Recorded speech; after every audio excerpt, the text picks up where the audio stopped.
Una nueva participación el asambleísta nacional José Serrano. Cometeríamos un gravísimo error si nos circunscribimos exclusivamente al problema de las cárceles y la violencia criminal que se ha tomado las mismas. Nosotros enfrentamos un problema de seguridad ciudadana a nivel de todo el país, de las calles, de los barrios de nuestro país. No hay lugar este momento en nuestro país, incluidas las cárceles, las bodegas de seres humanos el día de hoy, lamentablemente, donde las muertes violentas y los crímenes no se estén perpetrando. No se estén perpetrando.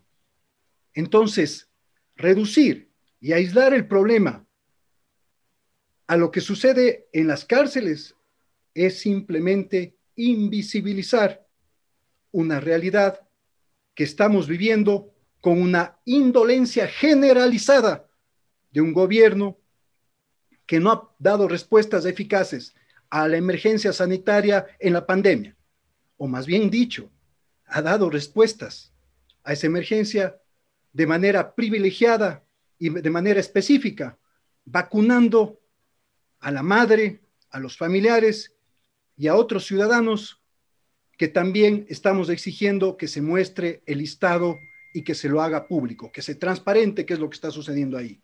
Pero de la misma manera está sucediendo con la crisis económica, con el desempleo y por supuesto con la inseguridad, Basta ver las cifras ya mencionadas por algunos y algunas asambleístas.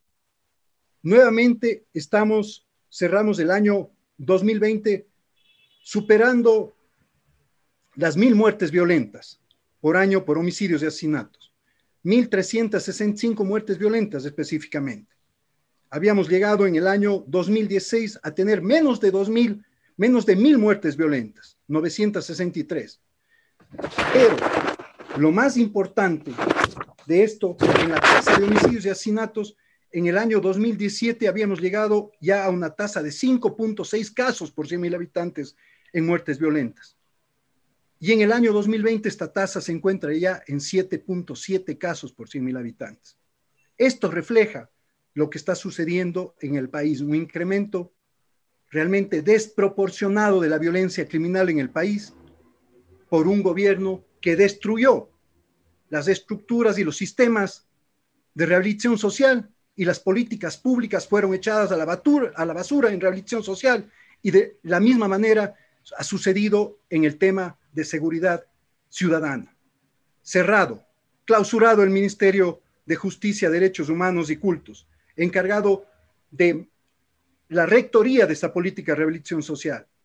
Clausurado el Ministerio del Interior, encargado de la rectoría de la política de seguridad ciudadana.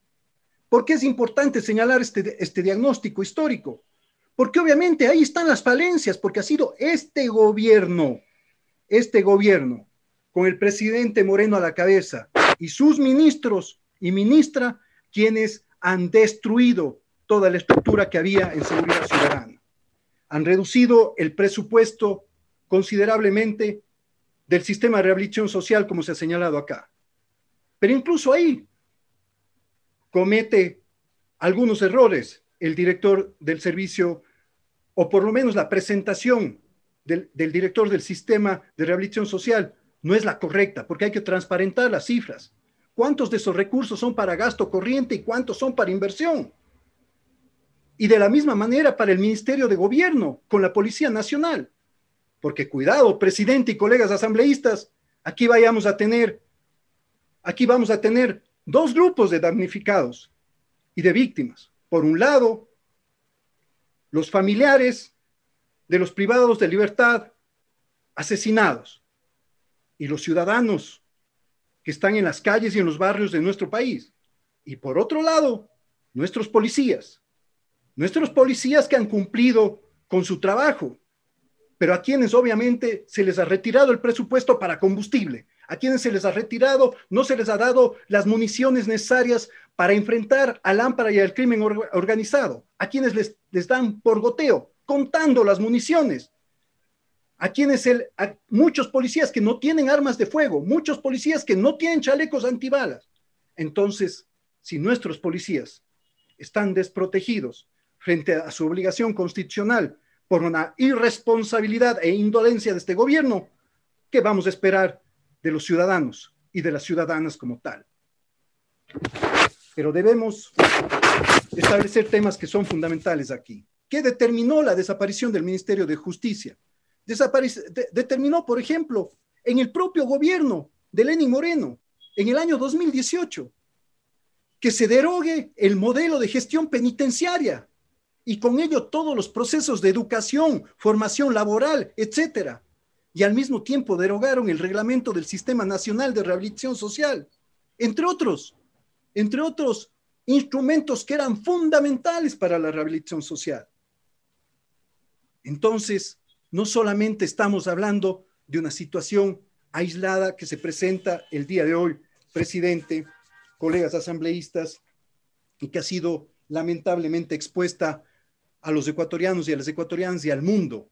Hemos entrado ya en los anales de la historia, seguramente como uno de los países, de los estados, en donde a más de violar derechos humanos como tal, porque no existió la acción preventiva y las acciones inmediatas a partir de las alertas que tuvo el sistema de rehabilitación social. ¿Por parte de quién?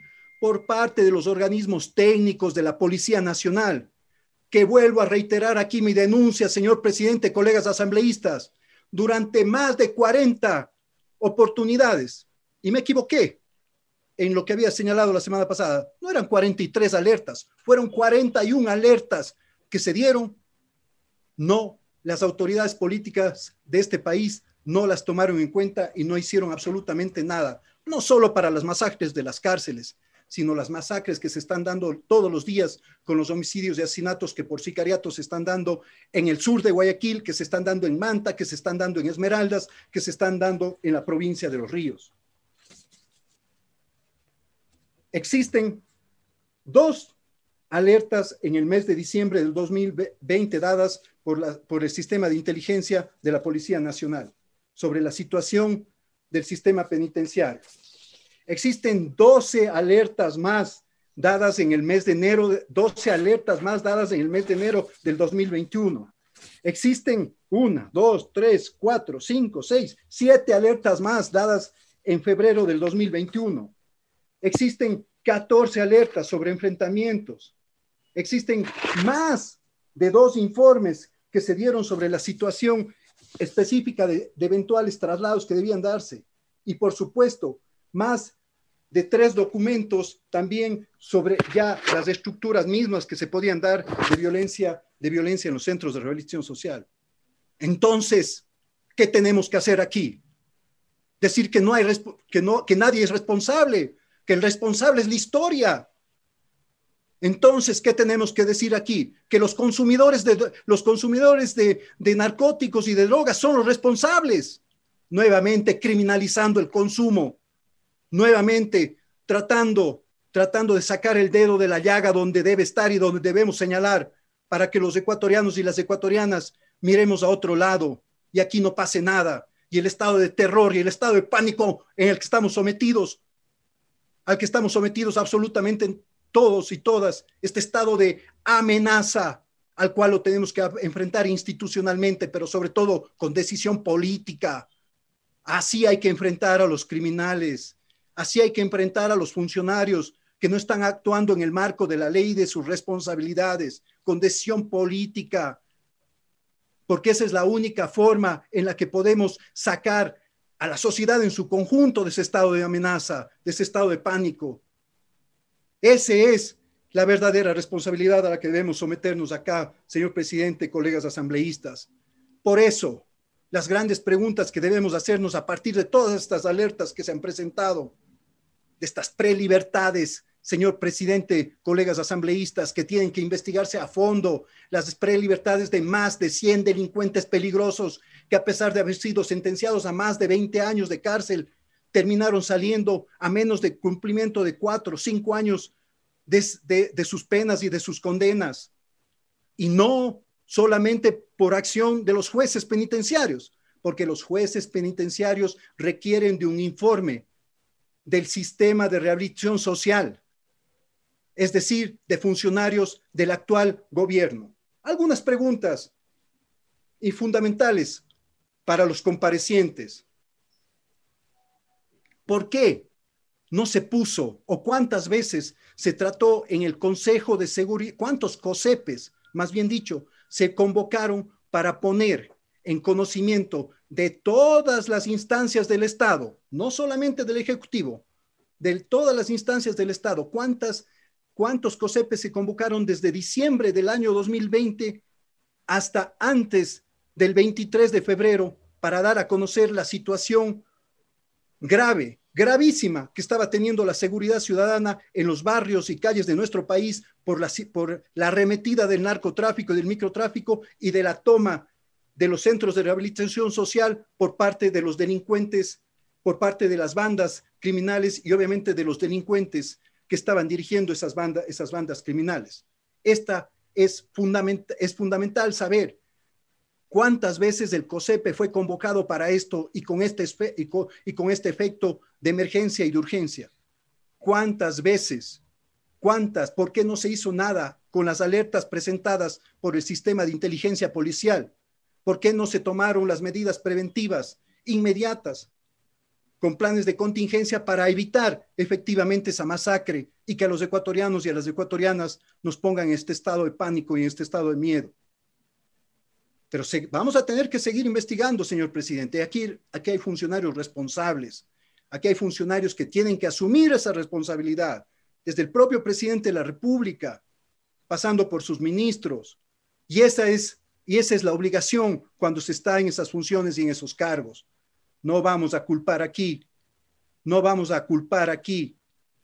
a la Policía Nacional. No vamos a culpar que ha venido haciendo un trabajo importantísimo, que ha venido haciendo un trabajo clave, en realidad, en torno a alertas, en torno a intervenciones específicas. No vamos aquí a culpar ahora simplemente a los privados de libertad que estuvieron al frente de esta revuelta y quedar ahí y el resto en la impunidad. Aquí necesitamos que los responsables políticos estén al frente también de todos esos procesos judiciales, dando la cara, porque cuando el Estado sea sentenciado en las cortes internacionales de derechos humanos, se van a tener que pagar reparaciones, se van a tener que pagar muchas indemnizaciones, pero esas indemnizaciones no las van a tener que asumir los ciudadanos de a pie para que no haya dinero para las vacunas, las tienen que asumir los funcionarios gubernamentales responsables.